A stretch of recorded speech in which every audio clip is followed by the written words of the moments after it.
Today we're going to address one of the most common questions I get, which is, what about shoes? What shoes should I wear?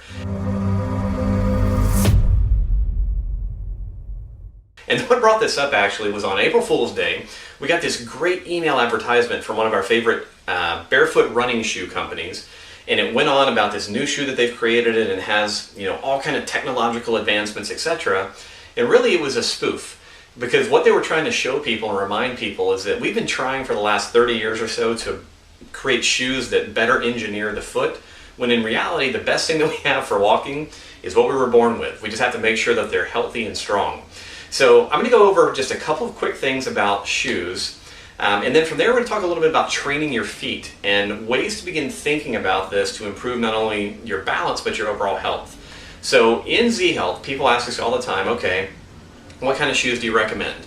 The number one thing I want you to understand is that shoe wear has to be individualized based off your current level of health and strength. So we generally recommend that people begin moving from their very stiff motion control running shoes, orthotics, all the kind of orthopedic and high expensive athletic shoes, to shoes that are more what are called neutral and then tend to promote more motion in the foot. Now the reason for that is that your foot has a ton of different joints in it, and those joints are supposed to be providing information up to your brain to help your balance and improve your movement. And if you wear shoes that are exceedingly controlling of your foot, it becomes very difficult over time for your brain to get the same amount of signaling that it would if you were wearing something that was more mobile. So I'm going to show you first of all a test that I want you to do. I'm going to show you a couple different types of shoes. The test that we teach all of our clients is to do this. I want you to take your regular shoe, whatever shoe you wear the most, and I want you to flip it over so that the sole is facing up, and then I want you to grab the heel, and then I want you to grab close to the midfoot or arch region and try to bend it in half. All right? Now, a good shoe should bend in this area, in our opinion. So you want to be able to bend it and rotate it. Now you can see that this one's pretty stiff, but it does have some give to it. That would be from our Z Health perspective, this would be a type of shoe that would be quite controlling of the foot, but it's a great transition shoe if you've been wearing really stiff shoes. Now, next in line, we have something, this is from a company called Innovate, one of my very favorite companies, and I'm going to do the same test, so we'll flip it over. Again, grab the heel, grab around the arch. Now we're starting to see a lot of bend and a lot of rotation. Much more mobile shoe to wear this kind of shoe for anything other than walking. So for instance, if I was going to run or play sports or anything else, it's going to take me a long time to build up my foot strength to be able to wear this kind of shoe.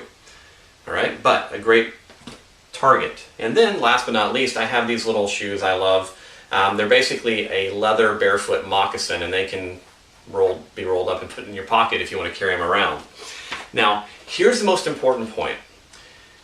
Neurologically, we believe that learning to operate your body, operate your feet with less support is ideal. If you think about it this way, if I were to take a neck brace and put it on you and you would wear it 12 to 16 hours a day, every day for 20 years, your neck muscles are going to get weak. Your joints are going to get weak.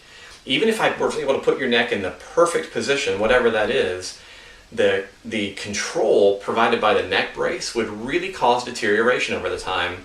And that's what we see with shoes and shoe wear. So our goal in Z Health is to optimize performance and optimize health, which means we want to make sure that every part of the body can move well.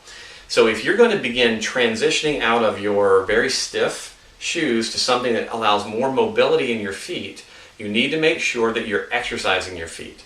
Now there's a lot of different ways that you can go about doing that. In the Z Health system, we have a lot of different foot drills. The easiest ones to find are one of our DVDs called the Quick Start Guide, or you can meet any Z Health trainer anywhere around the world and they can show you a lot of different ways to make sure that your feet are prepared to make the transition into shoes that are going to overall impact your movement and health in a better way. So there you have it. There's our baseline take on shoes. If you have questions about this, because this is a big topic, please feel free to call us or contact us at the office. I look forward to talking to you next week. Thanks.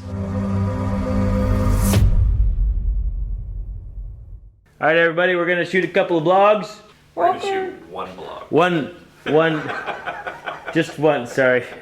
Overstated my, too much enthusiasm. Let's not get crazy around here. A couple of drills, one blog. Rolling.